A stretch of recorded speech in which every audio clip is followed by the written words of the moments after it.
रजनी को बचपन से ही पेंटिंग का बहुत शौक था। वो हमेशा से ही पेंटर बनना चाहती थी, पर उसके माँ और पिताजी ने उसको कभी भी इस चीज के लिए सपोर्ट नहीं किया और उसकी शादी नीरव से हो गई। नीरव रजनी को बहुत प्यार करता था, पर रजनी हमेशा चुपचाप ही रहती। वो इस शादी से खुश नहीं थी। वो ये शादी नहीं करना चाहती थी। उसे तो हमेशा से पेंटर जो बनना था। अपने इस सपने को वो नहीं पूरा कर पाई, इसलिए वो हमेशा उदास रहती थी। रजनी, बहुत ही बढ़िया फिल्म लगी है, कल देखने चले? नहीं जी, कल मुझे बहुत काम है, मैं नहीं जा पाऊंगी। अच्छा तो कोई बात नहीं, संडे को चलते हैं। देखिए, मुझे फिल्म देखना पसंद नहीं है। आपको जाना है तो चले जाइए। नीरव को मना करके रजनी वहां से चली जाती है और अपने बैग को खोलकर उसमें बंद पड़े ब्रश और कलर्स को देखकर रोने लगती है। रजनी, चलो ना कहीं बाहर खाने चलते हैं, कुछ तुम्हारी पसंद का। जी, मुझे नहीं जाना, मेरी तबीयत ठीक नहीं है। रजनी वहां से चली जाती है। नीरव को समझ नहीं आता कि रजनी उससे इतना दूर क्यों रहती है। वो जब भी उसके साथ वक्त बिताना चाहता है, रजनी कोई ना कोई बहाना बना देती है। एक दिन घर पर कोई नहीं था। रजनी घर का सारा काम जल्दी से खत्म कर लेती है। घर पर अकेले होने के कारण वो सोचती है कि वो आज पेंटिंग करेगी। वो अपने कमरे में जाकर पेंट ब्रशेस और कलर्स निकालकर जैसे ही कलर मिक्स कर रही होती है कि दरवाजे पर बेल बज जाती है। अब कौन आ गया इस वक्त? इतनी मुश्किल से तो मुझे पेंट करने का मौका मिला है। रजनी दरवाजा खोलती है तो उसकी सास अपनी सहेलियों के साथ खड़ी होती है और सब घर के अंदर आ जाते हैं। अरे बहू, सबको शरबत बनाकर पिला दे, बाहर तो बड़ी गर्मी है। उफ। जी। रजनी पेंट ना कर पाने से उदास हो जाती है। उसे गुस्सा भी आ रहा होता है कि उसने इस शादी के लिए हाँ क्यों कह दी। वो रसोई में जा रही होती है कि उसकी सास उसे रोकती है। बहू, सबके खाने का भी इंतजाम कर लेना, आज का लंच तो ये सब यहीं करेगी। हाँ। रजनी बिना कुछ कहे रसोई में चली जाती है। सबके लिए खाना बनाती है। सब खाना खाते हैं और रजनी घड़ी देखती है कि ये सब कब जाएंगे ताकि वो अपनी पेंटिंग कर सके। जब शाम होती है तब सब चले जाते हैं अपने घर। अरे बहू, सब तेरे खाने की तो बहुत तारीफ कर रहे थे, सबको बहुत अच्छा लगा खाना। आपको मुझे सुबह बताना चाहिए था ना कि आपकी सहेलियां आ रही हैं। पता भी है कितना वक्त लगा सारा खाना बनाने में। अरे बहू, तू ऐसे कैसे बात कर रही है मुझसे? तो और कैसे बात करूं?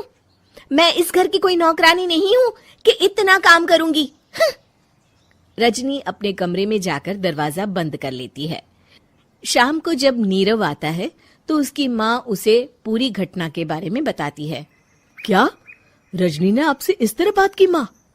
हाँ, और पता नहीं उसे क्या हो गया है, शाम से बाहर भी नहीं आई है। मैंने तो कई बार आवाज दी, खाना भी नहीं खाया उसने। तू ही बात करके देख ले बेटा। नीरव अपने कमरे का दरवाजा खटखटाता है। रजनी, दरवाजा खोलो, मैं हूं। रजनी दरवाजा खोलती है और फिर वापस जाकर अपने बिस्तर पर लेट जाती है। रजनी, माँ से बात करने का ये क्या तरीका है? मैंने कोई गलत बात नहीं की है। अरे तुम क्यों ऐसे बर्ताव कर रही हो सबके साथ? क्या तुम इस शादी से खुश नहीं हो? रजनी कुछ नहीं बोलती।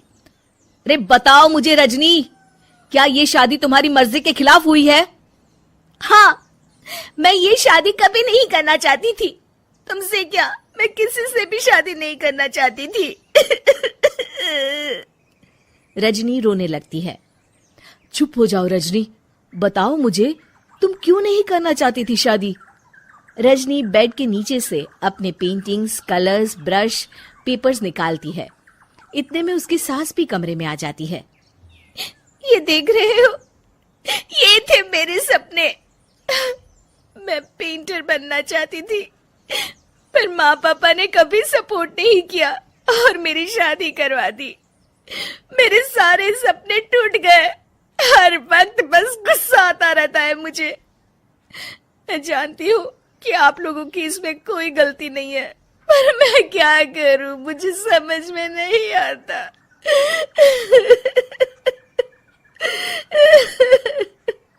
रजनी फूट फूट कर रोने लगती है।